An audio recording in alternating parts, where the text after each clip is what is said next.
ஆண்டவராகிய இயேசு கிறிஸ்துவின் நாமத்தினாலே ரேமா ஜேசி டிவி நேயர்கள் அனைவருக்கும் எங்களுடைய அன்பான வாழ்த்துக்கள். நம்முடைய ஸ்டுடியோவுக்கு அருமையான ஒரு தேவ மனிதர் ஐயா அவர்கள் வந்திருக்கிறார்கள்.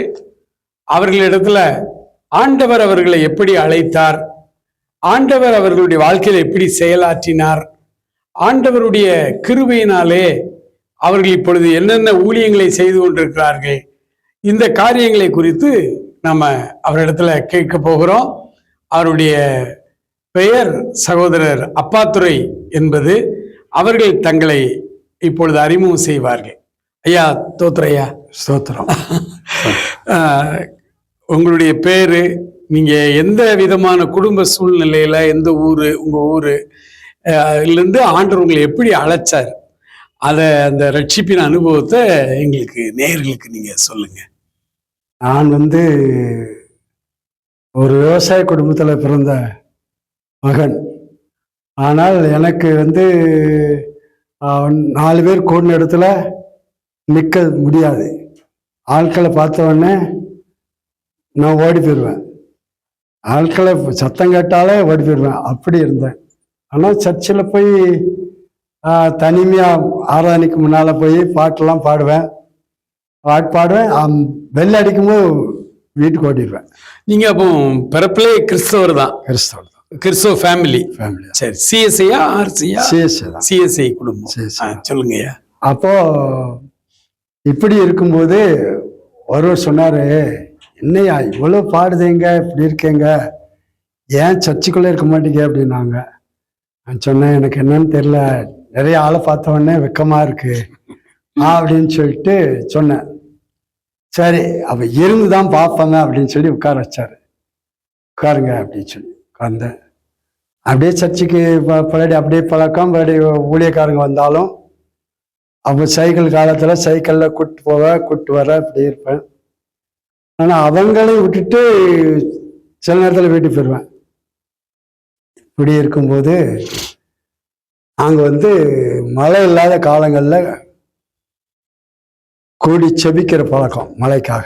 ஓ, சபையா சேர்ந்து நாங்கள் வாலிபர்கள் சேர்ந்து செபிக்க ஆரம்பிப்போம். செபிக்க ஆரம்பித்த உடனே அப்படியே நாங்கள் தொடர்ந்து ஜெபம் பண்ணுவோம். காட்டில் உட்காந்து ஜெபம் பண்ணுவோம் அப்படின்னு சொல்லி ஜெபம் பண்ண ஆரம்பித்தோம். ஜெபம் பண்ண ஆரம்பித்த உடனே அந்நிய பாஷெல்லாம் கிடச்சி, வெளிப்பாடு வரமெல்லாம் கிடச்சி. ஓ, அப்போ பிசாசு விரட்டுதெல்லாம் அப்போ நடக்கும். அப்போ ஊரில் என்ன சொன்னாங்க, இவங்க காட்டில் போய் ஜெபம் பண்ணி இவங்களை பிடிச்சிட்டு அதனால இவங்க நினைச்சாங்க. இயேசுநாதர் வாழ்ந்த காலத்துல இயேசுநாதரையே பிசாசு பிடிச்சவங்க சொன்னாங்க, அதே தான் அப்படின்னு சொல்றாங்க. அதே மாதிரி சொல்லிட்டாங்க. அப்போ நான் சொன்னேன், நான் அதை பற்றி ஒன்றும் இது பண்ணல. சர்ச்சில் சொன்ன உடனே இங்கே உபதேசியாரும் நாங்கள் சொன்னால் தெருவில் போய் ஜெபம் பண்ணணும், காட்டில் ஜெபம் பண்ணணும், அதுக்கு நாங்கள் சொல்ல கேட்பார், நாங்களும் அவர் சொல்ல கேட்போம். இப்படி நடந்துகிட்டே இருந்துச்சு. நடந்துட்டு இருக்கும்போது சில ஊழியக்காரங்க வரும்போது என்னையா நீங்கள் இப்படியெல்லாம் இருக்கல, இப்படியெல்லாம் செய்யுங்க அப்படின்னு சொல்லி எங்களை உற்சாகப்படுத்தினாங்க. நாங்கள் எங்களை ஊழியத்துக்கு ஆண்டவர் அழைச்சிட்டார். ஓ, ஒழித்துக்கு அழைக்கும் போது நான் சொன்னேன், உங்களா நீங்க எத்தனை பேர் இருந்தீங்க அப்போ அழைச்சது? அங்க ஒரு 10 பேருக்கு இருக்கும். வாலிபர்கள் எல்லாம் சேர்ந்து ஆட்களை சேர்ந்து நிறைய ஆட்கள் வருவாங்க. எல்லாருமே ஊழியத்துக்கு அப்படி வந்துட்டீங்க? ஊழியத்துக்கு ஒரு 7 பேர் வந்தோம். வரும்போது 7 பேர் வந்தோம். அப்போ 7 பேர் வரும்போது அப்போ ஒருவர் சொன்னாரு, அவர் பர்சனல் ஆளை பார்த்தாரு. அவரு நான் வேலை செய்த இடத்துக்கு போவோம், அங்கே ஒரு சர்ச் இருக்கு, அங்கே போய் பிரசங்கம் பண்ண போவோம்னு கூட்டிகிட்டு போனார். எங்கள் வீட்டில் சொந்த சைக்கிள் இல்லாத நேரம். அப்போ அங்கே போகும்போது அப்போ சொந்த சைக்கிள் இருந்துச்சு. ஊரில் இருந்து சைக்கிளில் போயிட்டோம். சரி, சைக்கிளில் போகும்போது அந்த ஊருக்கு போகும்போது அங்கே போகிற குடும்பத்தை பற்றி எனக்கு தெரியுது, இப்படி இருக்கு. ஓ, உங்களுக்கு உணர்த்துதல்? ஆமா, இப்படி இருக்கு, அங்க நிலைமை சரியில்லை, அவர் எப்படி தப்பிக்க போறாரோ தெரியல அப்படிங்கிற மாதிரி வந்து ஃபர்ஸ்டே போனோம். அதாவது அங்கே போய் சர்ச்சில் முடிஞ்ச உடனே அவங்க வீட்டுக்கு கூப்பிட்டு போனாங்க. ஒரு படுக்கையில் இருக்காரு, அவருக்காக ஜெபம் பண்ணேன். அங்கே போகும்போது அங்கே மேலே எனக்கு எல்லாமே கட்டி போட்டிருக்காங்க, சரி, தகடெல்லாம் வச்சிருக்காங்க. அப்போ எங்களுக்கு எனக்கு தெரிஞ்சிட்டு, அப்போ நான் சொன்னேன், இதெல்லாம் தூர் எடுங்க அப்படின்னு. இது எப்படியா உங்களுக்கு தெரியும் அப்படின்னா, ஏதோ நீ வச்சிருக்கல அது தூர் எடுங்க அப்படின்னு.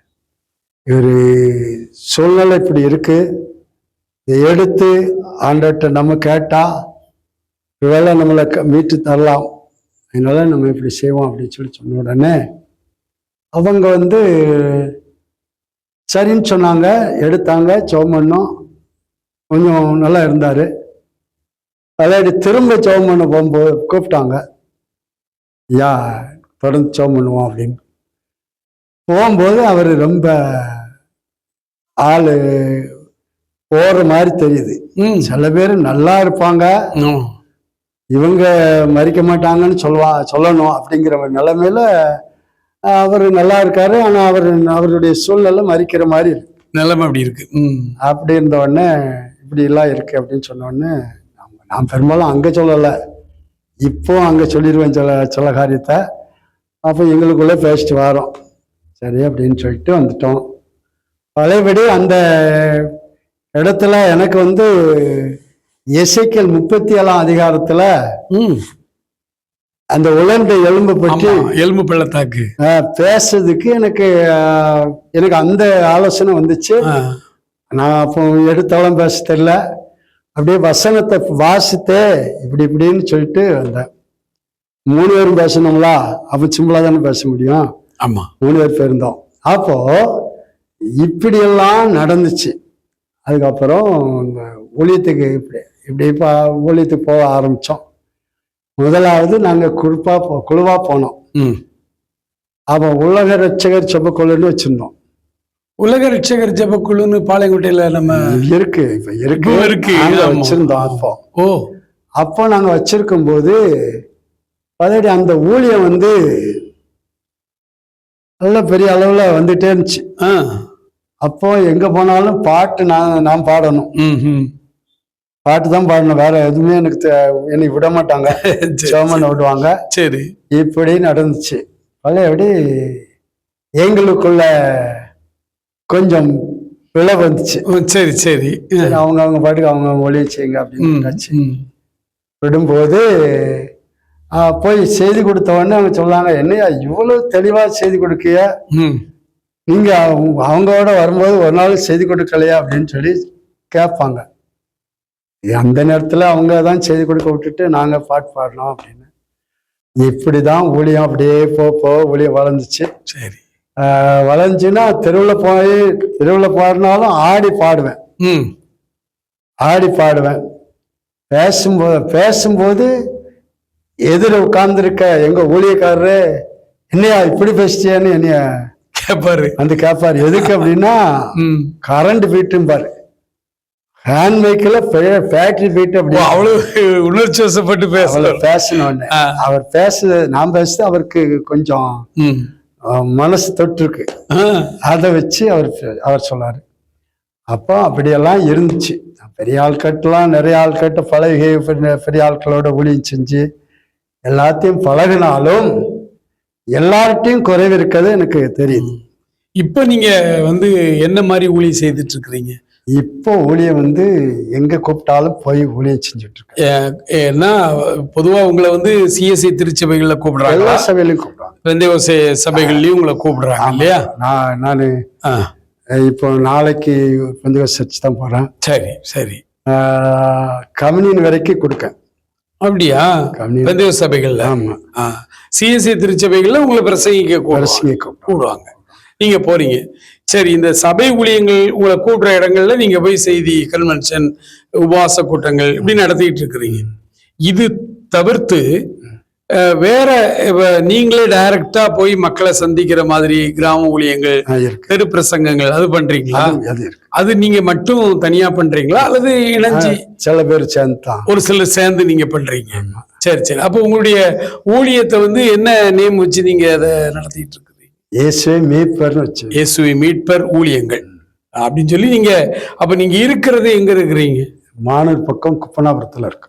ஓ, மானூர் பக்கம் உள்ள குப்பனாபுரம் தான் உங்களுக்கு அது சொந்த ஊரா அது? சொந்த. ஓ, அங்க இருந்து தான் நீங்க இப்பவும் ஊழியம் பண்ணிட்டு இருக்கிறீங்க. பாளையங்கோட்டெல்லாம் எத்தனை இடத்துல இங்க இருங்க அப்படிலாம் சொன்னாங்க. சரி. எனக்கு இருக்கிற இடத்துல இருந்து ஊழியத்தை மட்டும் சரியா செய்யணும் அப்படின்னு செய்து கொண்டிருக்கேன். சரிங்க. நீங்க வாலிபரா இருக்கும்போது ஆண்டவர் உங்களை அழைச்சாரு, வந்தீங்க அப்படின்னு சொன்னீங்க. அதுக்கு பிறகு உங்களுக்கு திருமணம், பிள்ளைகள், அதை சொல்லுங்களேன். திருமணம் ஆயிடுச்சு, வருஷங்கள் ஆயிட்டு. ஆமா, திருமணம் ஆயிடுச்சு. பலபடி பிள்ளைகள் பிறந்தாங்க. அப்பவும் ஊழியம் செஞ்சுட்டு தான் இருந்தோம். சரி சரி. எங்க கூப்பிட்டாலும் போவோம். எத்தனை பிள்ளைங்க உங்களுக்கு? 4 பிள்ளைகள், 2 பையங்க 2 பொண்ணு. 2 பையங்க 2 பெண். எல்லாரும் திருமணம் ஆயிட்டா? இப்போ எல்லாருக்கும் கர்த்தருடைய கிருபையினால திருமணம் ஆயிட்டு. இப்ப நீங்க உங்க வீட்டம்மா வந்து உங்க கூட ஊழியத்துல என்ன சப்போர்ட் பண்ணுவாங்க? அவங்க வீட்டுல இருப்பாங்க, ஜோம் பண்ணுவாங்க இல்லையா உங்களுக்காக? சரி சரி. நீங்க வெளியே ஊழியத்துக்கு போறீங்க, அவங்க வீட்டுல இருந்து குழந்தைகளை பார்த்து இவ்வளவு நாளும் நடத்துனாங்க. இப்போ அவங்க உங்களுக்காக ஊழியங்களுக்காக ஜோம் பண்ணிக்கிட்டே இருக்கிறாங்க, நீங்க வெளியில ஊழியம் செய்றீங்க. சரிங்க. இன்னும் ஒரே ஒரு கேள்வி. நீங்க வாலிப வயதுல வரும்பொழுது ரொம்ப வேகமா இருந்திருப்பீங்க. அப்ப நிறைய வசனங்கள் தெரியாட்டாலும் ஆண்டவர் உங்களை எடுத்து வல்லமையா பயன்படுத்தி இருக்கிறாரு. நிறைய பிசாசுகளை துரத்தும் அந்த கிருபை ஆண்டவர் கொடுத்துருக்காரு. நீங்க அப்புறம் சில தீர்க்க தரிசனமா சில காரியங்களை உணர்த்தப்பட்டு ஆண்டவர்கள் ஏவப்பட்டு நீங்க சில காரியங்களை பண்ணி இவ்வளவு நாள் அப்படிதான். இப்போ உங்களுடைய அனுபவங்கள் வந்து எங்களுக்கு ரொம்ப தேவை. ஏன்னா இப்ப இதை பார்க்குற இதுல வந்து நிறைய இளம் ஊழியர்கள் பார்ப்பாங்க, நடுத்தர வயதில் உள்ள ஊழியர்களும் பார்ப்பாங்க. அப்ப நீங்க இந்த வயதுகளெல்லாம் கடந்து வந்திருக்கிறீங்க. இவ்வளவு நாளும் அழைப்பில் நீங்க வந்திருக்கீங்க போது உங்களுடைய வாழ்வுல அல்லது இந்த ஊழிய வாழ்வுல மேடு பள்ளங்கள், நீங்கள் சந்திச்ச பிரச்சனைகள், அதுல ஏதாவது இருந்ததுன்னா இனி வரக்கூடிய ஊழியர்களுக்கு அது ரொம்ப பிரயோஜனமா இருக்கும்.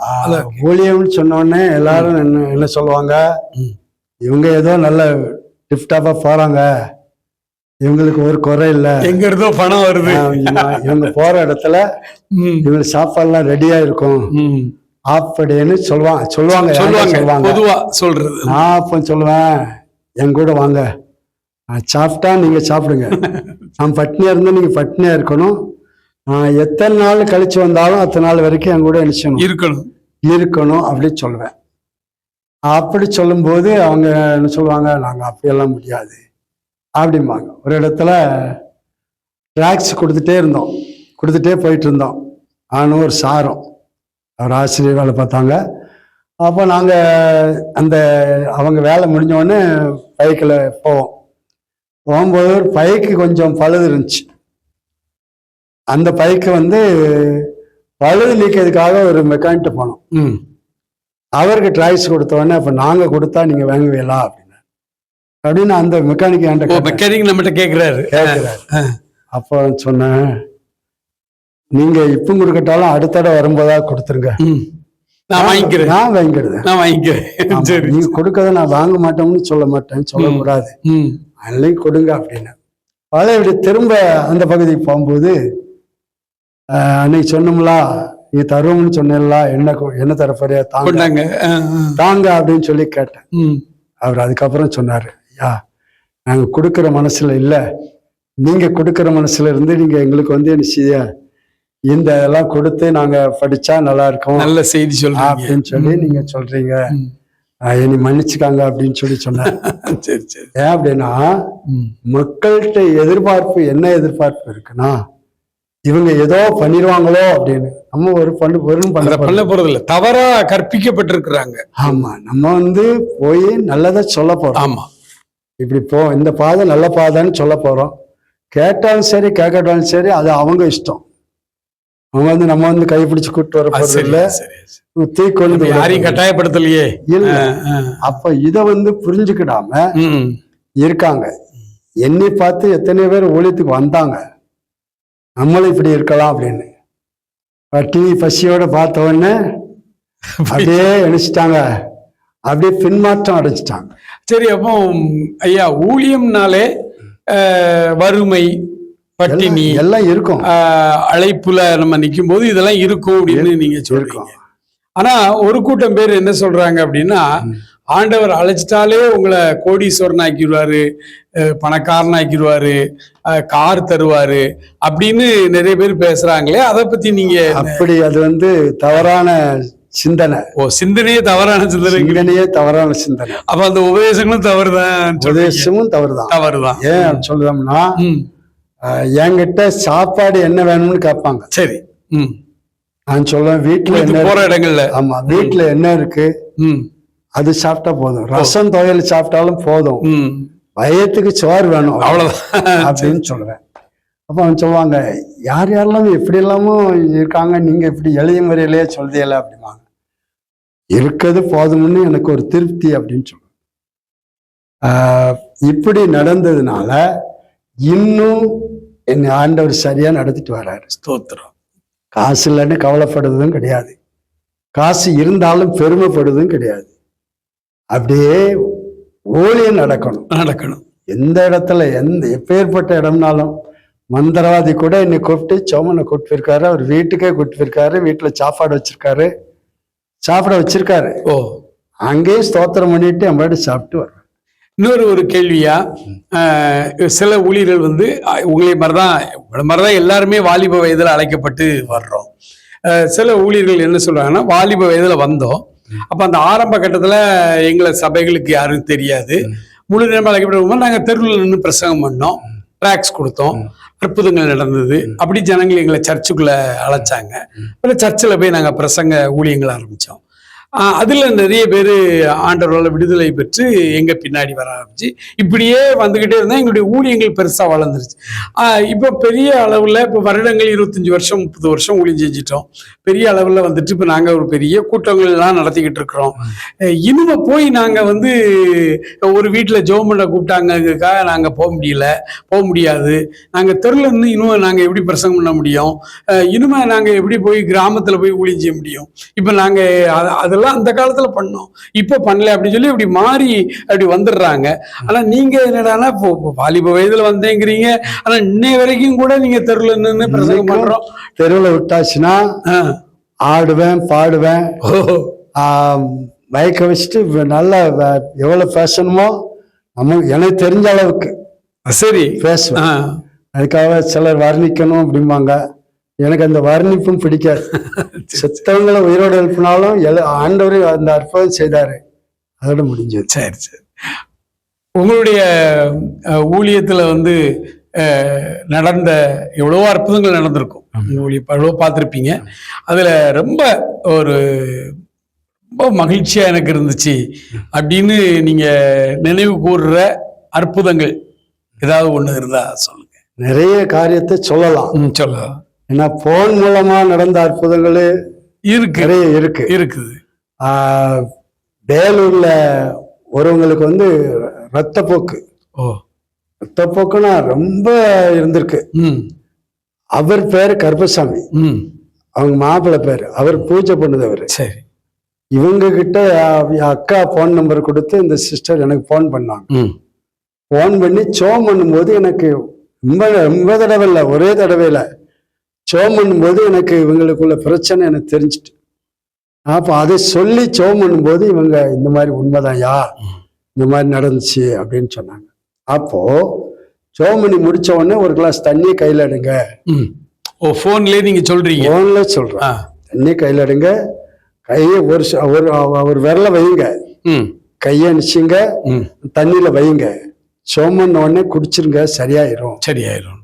இப்படியே சொன்னேன். அந்த உடனே இவங்க தண்ணி எடுத்து கையில வச்சு சோமன்னாங்க. போன்ல சோமனதான். சோமனி குடிச்ச உடனே அப்படியே அரசாயிட்டு. ஸ்தோத்திரம் ஸ்தோத்திரம். ரொம்ப அவங்க ரொம்ப சந்தோஷமா பேசினாங்க. ஐயா, இவ்வளவு வருஷமா கஷ்டப்பட்டு இவ்வளவு ஆஸ்பத்திரி பார்த்தோம், கொஞ்சம் கூட குணமால. வேத வசனத்துல 12 வருஷம் பெரும்பாடு உள்ள ஸ்திரீ இதே மாதிரி. அதுக்கப்புறம் அது சரியாவி, குடும்பத்துல சமாதானம் ஆவி, வீடு அரகூர்ல கிடந்திருக்கு, அதை வீட்டை கட்டி அந்த வீட்டை நல்லபடியா கொண்டு வந்து இவங்க காரெல்லாம் வாங்கி, அதுக்கப்புறம் 2 பிள்ளைகள், ஸ்தோத்திரம். 2 பிள்ளைகளும் படிச்சு பெரிய அளவுல வந்து வேலை பார்த்து ஒரு பிள்ளை கல்யாணம் முடிச்சுட்டு. ஸ்தோத்திரம். அல்லேலூயா. சரி, இந்த மாதிரி அது ஆண்டவர் ஆண்டவர் இது பண்றாரு. பெரியவர். அதை வந்து நம்ம வந்து பிரபலப்படுத்துறதுக்கு எனக்கு தெரியல, எனக்கு அது பிடிக்கவும் இல்லை. சரி சரி. அதே மாதிரி நிறைய காரியத்தை நான் சொல்லிட்டே போகலாம். ஏன்னா நேரடி பார்த்ததும் நடந்திருக்கு, பார்க்காம நடந்திருக்கு, இன்னும் நடக்காம இருக்கு. சரி சரி சரி சரி. இன்னும் நடக்காம இருக்கு. ஏன்னா அதையும் ஆமா, அதையும் வந்து நம்ம எல்லாத்தையுமே நமக்கு சாதகமா பேசக்கூடாதுல்ல, நடக்காமலே இருக்கு. நான் அதான் சொல்லுவேன், 10 வருஷம் ஜெபம் பண்ணாலும் நடக்காத காரியமும் இருக்கு. ஒரே ஜெபத்துல நடந்த காரியமும் இருக்கு. சரிங்க, ஒரு ஜெபம் பண்ணுங்க. அதாவது இந்த நிகழ்ச்சியை கேட்டுக்கிட்டு இருக்கிறவங்க, அதுல இனி வளர்ந்து வருகிற ஊழியர்களுக்காக, ஏற்கனவே ஊழியர் செய்துட்டு இருக்கிற ஊழியர்கள் சோர்ந்து போய் நிறைய ஊழியக்காரங்க இன்னைக்கு என்ன வரணும் அப்படின்னா, நமக்கு என்ன இருக்கோ இல்லையோ நம்ம இருக்கிறத போதும் என்கிற மனசு நமக்கு இருந்தா தான் தேவ பக்திக்கு மிகுந்த ஆதாயம். யார்கிட்ட போய் அள்ளிட்டு வந்துடணும்னு நினைச்சா அவங்க வளரவும் முடியாது, வளர விட மாட்டாரு. நம்ம போயிட்டு இருந்தா அவருடைய சித்தம் நம்மளை வளர வைக்கணும் அப்படின்னு சொன்னா வளர வைக்க முடியும். ஆமா. இப்போ எல்லாரும் கார் வாங்கிட்டேலாம் அப்படின்னு கேட்பாங்க. எனக்கு கார் வேண்டாம், எனக்கு பைக் போதும். சரி சரி. நான் ஒரு கூட்டத்தை கூட்டிட்டு எங்கேயும் போக முடியாது. எப்படின்னா ஒரு நைட் ப்ரேயர்னாலும் ஒரு 4 மணி நேரம் நடக்கு, ஒரு தண்ணி நடத்துறதுக்கு எனக்கு முடியுது. அதனால எனக்கு அது 4 பேரை கூட்டு போய் தான் நான் சிங்கிள் அப்படி பைக்ல போயிட்டு நான் பாட்டு வந்துடுவேன். யாருக்கும் பாரமாவும் இருக்காது. அங்க போறவங்களுக்கும் 4 பேர் டீ போடணும்னா அவங்க கஷ்டப்படுதாங்க, சாப்பாடுனா கஷ்டப்படுதாங்க. இதுன்னா ஒரு ஆளுக்கு ஏதோ வாங்கி கொடுத்தா சாப்பிடுவேன், இல்லைன்னா போகும்போதே நானே சாப்பிட்டு போயிடுவேன். இப்படி என்னுடைய ஊழியங்கள். இவர் பைத்தியக்காரர் இப்படி இருக்காரு அப்படின்னு என்கிட்ட கேட்க தான் செய்வாங்க. நான் சொல்லுவேன், எனக்கு பெருமை வேண்டாம். நம்ம இந்த உலகத்துக்கு பைத்தியங்கள் தான் பைபிளே போட்டிருக்கோம். ஆமா, அவருடைய நாமம் மகிமைப்படணும் அப்படின்னு சொல்லி தான் ஒரு காரியத்தையும். ட்ரெஸ்ஸுக்கு ஆண்டவர்கிட்ட அழுவேன், ட்ரெஸ் இல்லையே அப்படின்னு சொல்லி. இப்போ நிறைய ட்ரெஸ் எனக்கு கொடுத்துருக்காரு. ஆமா, பணம் இல்லாட்டாலும் அவர்கிட்ட தான் அழுவேன். போக்குவரத்துக்கு பணம் வேணும், வரும்போது கூட அவர்கிட்ட சொல்லிட்டு தான் வந்திருக்கேன், எனக்கு இந்த தேவையெல்லாம் சந்திக்கப்படணும் அப்படின்னு சொல்லிட்டு வந்திருக்கேன். அப்போ அதெல்லாம் செய்யறவரு நம்மளை ஏன் நல்லா சும்மா விடுவாரா? விட மாட்டாரு. என்கிட்ட ஒரு கேட்காரு, ஒரு ஊழியக்காரரு, ஐயா 4 பிள்ளைகளுக்கு கல்யாணம் முடிச்சிருக்கல, எங்கிருந்து உங்களுக்கு வருமானம் வந்துச்சு அப்படின்னு சொல்லி கேட்டார். நான் சொன்னேன், யார்கிட்டையும் போய் என் பிள்ளைக்கு கல்யாணம் வச்சிருக்கேன், எனக்கு வேணும், பைசா வேணும்னு கேட்காத அளவுக்கு நடத்திருக்காரு. நான் வந்து அதாவது இருக்கதை நல்லபடியாக நடக்கணும், பெரிய அளவுக்கு உலகத்தை கூட்டணும்னு நினைக்க மாட்டேன் அப்படின்னு அவர்கிட்ட சொன்னேன். சரி ஐயா, 4 பிள்ளைகள் கல்யாணம் முடிச்சும் நீங்க சந்தோஷமா இருக்கல, ஒரு பிள்ளையை கல்யாணம் முடிச்சுட்டே கடனோட கஷ்டப்படுறவங்க அப்படின்னு சொல்லி அந்த ஊழியக்காரர் என்கிட்ட கேட்டார். எனக்கு வந்து என் மனசு வந்து நிறைவா இருக்கிறதுனால எல்லாமே நிறைவா அவர் நடத்தாரு. போதும் என்கிற மனதுடனே கூடிய தேவபக்தியே மிகுந்த ஆதாயம்ங்கிறது உங்களுடைய வாழ்க்கையிலும் உங்களுடைய ஊழியத்திலும் அது அந்த வசனம் அப்படியே. இந்த பைபிள் யாரு வாங்கி கொடுத்தான்னு ஒருவர் கேட்டார். அப்ப நான் சொன்னேன், இந்த பைபிள் யாரு வாங்கி தரணும் அப்படின்னு. எனக்கு தேவைக்கு நான் தானே வாங்கணும் அப்படின்னு சொன்னேன். என்கிட்ட காசு இருந்துச்சுன்னா எனக்கு தேவையா நினைச்சுவேன், வாங்கிக்கிடுவேன். நான் அப்படிதான் பழகிருக்கேன். சரி சரி. அந்த உடனே சொன்னார், அப்படியாயா பரவாயில்லையா நீங்க அப்படின்னு சொன்னார். அதே மாதிரி எல்லாத்துலயும் நம்ம மனசு நிறைவா இருக்கணும். ஊழியக்காரங்க வந்து மற்றவங்க கிட்ட கேட்கக்கூடாது, அவர்கிட்ட தான் கேட்கணும், ஆண்டவர்கிட்ட தான் கேட்கணும் அப்படின்னு சொல்லுவேன். அதுபடிதான் நான் என்னுடைய பழக்கமும் அதுதான். இன்னை வரைக்கும் எந்த குறையும் இல்லாம தான் ஆண்டவர் நடத்திட்டு இருக்கு. எல்லாமே சகலமும் நன்மைக்கே தான் நடந்துட்டு இருக்கு. ஒரு TS50 வாங்கிறதுக்கு வாங்கி தரோம்னு சொன்னாரு. நான் நம்பல. இவரு எப்படி வாங்கி தருவாரு, இவர் ஏற்கனவே அவர் கம்யூனிஸ்ட்ல ஒரு பெரிய ஆளு. சரி சரி சரி. அப்போ இப்படி பேசிட்டு இருக்கும்போது அவர் ஒரு இடம் வித்தா வாங்கி தருவோம் அப்படின்னாரு. சரி, அது பார்த்துக்கலாம் அப்படின்னு சொல்லிட்டு நான் என் பாட்டு சோமன்ட்டு போவோம். சோமனும் அவங்களுக்கு ரொம்ப காரியத்துக்கு நாங்கள் சோமனிருக்கோம். குடும்பத்துக்கு எந்த நேரமும் போவோம். அவங்க என் கூட வார சார் அவருக்கு சொந்தக்காரரு. எந்த இரவு நாளும் 12 மணி நாளும் போய் கதை தட்டி சோமன்ட்டு தான் வருவோம். அவருடைய அழைப்பும் அவர் சொன்னதும் அதுதான், நாங்கள் போறதும் அதுதான். அந்த ஏரியாவுக்கு போயிட்டோம்னா சோமன்ட்டு வருவோம். அப்போ அவர் இப்படியே சொல்லிட்டு இருந்தார். சரிப்பா, அந்த இடத்துல போய் அந்த இடத்த இவர் புரோக்கரா தான் நினைச்சாரு விற்கிறதுக்கு ஏற்பாடு பண்ணுதாரு. அப்போ அந்த இடத்த போய் பார்த்து அந்த இடத்துல ஒரு 3 இடத்துல போய் சோம் பண்ணோம். காட்டுக்குள்ள நடந்து போய், வெயில் பயங்கரமான வெயில், போய் சோமன்ட்டு வந்துட்டோம். இந்த இடம் வித்தாச்சு. வித்த பிறகு இவருக்கு மனசு இருந்துச்சோ இல்லையோ தெரியல, அவர் பொறுமையா இருந்தாரு. நான் இதை பற்றியும் அதற்கிட்ட கேட்கக்கூடாதுன்னு சொல்லிட்டோம்லா, கேட்கல. அதுக்கப்புறம் அவர் வீட்டம்மா சொல்லியிருக்கு, ஐயா கிட்ட சொன்ன மாதிரி வண்டி வாங்கி கொடுத்துருங்க, நமக்கு இவ்வளவு ரூபா கிடைச்சிருக்கலாம் அப்படின்னு சொல்லி அந்த அம்மா சொல்லியிருக்கு. அந்த அம்மா இப்பவும் இருக்கு, அவரு இல்லை, அவர் இறந்துட்டாரு. அப்போ இவர் கூட்டிட்டு போனார். கூட்டிட்டு போய் வண்டி வாங்கி என் கையில கொடுத்தாச்சு. என் பேருக்கு ரிஜிஸ்டர் பண்ண சொல்லி கொடுத்தாச்சு. நான் பெட்ரோலுக்கு என்ன செய்வோம்னு ஆண்டோட்ட ஆளுதான். வண்டி அவர் வாங்கி கொடுத்துட்டாரு. பெட்ரோலுக்கு நான் அவர்கிட்ட அழுது சொல்லுதேன், பெட்ரோல் போடுறதுக்கு நீங்க தான் உதவி செய்யணும் அப்படின்னு சொல்லி. அப்போ அந்த டிஎஸ்50க்கு என்னைக்கு அந்த பெட்ரோல் பிரச்சனை வராம இருந்துச்சோ, அதே போல அதுக்கப்புறம் 2 வண்டி வேற வண்டி வாங்கியாச்சு. ஆனா 3 வண்டி இருக்கு வச்சிருக்க. ஓட்டுற வண்டி, இன்னொரு வண்டி இருக்கு. அந்த வண்டியும் ஓடும், அது ரொம்ப எடுக்கிறது கிடையாது. இப்படி இருந்தாலும் இன்னும் பெட்ரோலுக்குன்னு யார்ட்டையும் போய் அனுப்பிச்சல, பெட்ரோல் இல்லை அப்படின்னு சொல்றதுக்கு இல்லாம ஒரு குறையும் இல்லாம. ஏன்னா அவர்கிட்ட சொல்ற விதம் தான் இருக்கு. எனக்கு இது வேணும் அப்படின்னு சொல்லிட்டு நம்ம போயிட்டே இருக்கணும். வேணும்னு சொல்லிட்டு அணுவும் நிற்க கூடாது. அதுதான் என்னுடைய பழக்கம். சரி. அதனால அந்த ஊழியக்காரங்க யாரா இருந்தாலும் எதிர்பார்ப்பு அவர்கிட்ட எதிர்பார்க்கணும், கிளியரா நடக்கும். சரி. அவர் எல்லாத்தையும் நன்மைக்கு எதுவும் நடத்த ஒரு ஜோமணி இல்லாமையா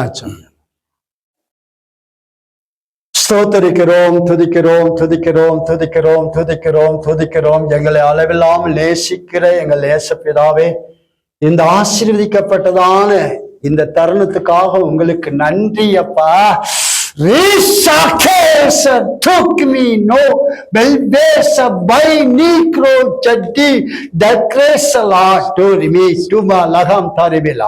கர்த்தர் எனக்காக யாவை செய்து முடிப்பார்.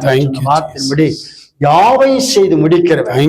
நிகழ்ச்சியில பங்கு பெற்ற ஒவ்வொரு உள்ளத்திலும் நிறைவை கொடுத்து, ஒவ்வொரு இல்லத்திலும் நிறைவை கொடுத்து, ஒவ்வொரு குடும்பத்திலும் நிறைவை கொடுத்து, ஒவ்வொரு மனசில் இருக்கிற பாரத்தை நீக்கி விடுதலையோடு நடத்தும்படியாக நாங்கள் இப்படி சமூகத்துல வந்திருக்கிறோம். இடத்துல வருகிறவனை நான் புறமே தள்ளுவதில்லை சொன்னீரே, அந்த வார்த்தையின்படி புறமே தள்ளாத நேச அவகரசரவிகளா அழைத்த அழைப்புக்கு பாத்திரவான்களாய் நாங்கள் நடக்கணும். நாங்க மாத்திரமல்ல, இந்த செய்திக்கு இந்த நிகழ்ச்சியை பார்க்கிற ஒவ்வொருவரும் அந்த நிறைவோடு வாழ்வதற்கு நிறைவான ஆசீர்வாதங்களோடு நடத்துங்க, படிச்சு கொள்ளுங்க. இந்த ஒளிபரப்பை, இந்த ரேமா சேசி டிவியை நீர் அளவில்லாமல் ஆசீர்வதித்து அற்புதமான காரியங்களை செய்யுங்க. வளர்ந்து பெருகும்படியான தகுதியை தாங்க. இன்னும் அநேக லட்சக்கணக்கான கோடிக்கணக்கான மக்களுக்கு இந்த ஊழியங்கள் பிரயோஜனம் உள்ளவைகளாய் நடத்தி ஒவ்வொருடைய மனசில் இருக்கிற பாரத்தை நீக்கி வெளியோடு நடத்துங்க, படுத்திக் கொள்ளுங்க. ஒவ்வொருடைய இல்லத்திலும் உள்ளத்திலும் ஒவ்வொரு மனசிலையும் நீதாமே பேசி உங்க நாமத்தை மையப்படுத்துங்க. நடத்துகிற உங்களுடைய பிள்ளைகளுக்கு வேண்டிய எல்லா தகுதியும் நீங்க தாங்க. Thank you. பரத்திலிருந்து ஒத்தாசை அனுப்பேன்னு சொல்லியிருக்கேங்க. பணம் பொருளெல்லாம் நீங்க தாங்க. ஆமென். இந்த இன்ஸ்ட்ருமெண்ட் எத்தனை இன்ஸ்ட்ருமெண்ட் தேவையோ அதெல்லாம் கொடுத்து சகலத்தையும் நேர்த்தியாய் நடத்துங்க. பொறுப்படுங்க, வழி நடத்துங்க, வழிகாட்டுங்க. சகலமும் ஆகட்டும். இயேசு கிறிஸ்துவின் நாமத்தில் ஜெபிக்கிறோம் நல்ல பிதாவே. ஆமென். ஆமென். ஆமென். பிரியமானவர்களே, மிக நல்ல ஒரு அனுபவம் வாய்ந்த ஒரு ஊழியர், முழுக்க முழுக்க ஆண்டவரை நம்பி ஒரு குறையும் இல்லாமல் ஆண்டவர் நடத்துகிற அந்த காரியங்கள் எல்லாம் நமக்கு அனுபவத்தின் மூலமா சொன்னாங்க. இது நிச்சயமாகவே உங்களுக்கு ரொம்ப பிரயோஜனமா இருக்கும் அப்படின்னு நாங்க நினைக்கிறோம். நீங்கள் இந்த நிகழ்ச்சியை குறித்த உங்களுடைய கருத்துக்களை, நீங்கள் பெற்றுக்கொண்ட ஆசீர்வாதங்களை எங்களுடைய திரையில் காண்கிற எங்களுடைய எண்ணுக்கு நீங்கள் தெரியப்படுத்துங்கள், வாட்ஸ்அப் மூலமா. அதே போல அருமையான ஐயா அப்பாத்திர ஐயாவுடைய அவங்களுடைய நம்பரையும் நாங்கள் திரையில கொடுக்குறோம். உங்களுடைய ஊழியங்களுக்கு தேவைகள், உங்களுடைய ஊழியங்களுக்காக அவரை அழைக்கணும் அப்படின்னா நீங்க அந்த நம்பர்ல ஐயாவை நீங்க நேரடியாக நீங்க தொடர்பு கொள்ளும்படி உங்களை அன்போடு கேட்டுக்கொள்கிறோம். God bless you. Hallelujah.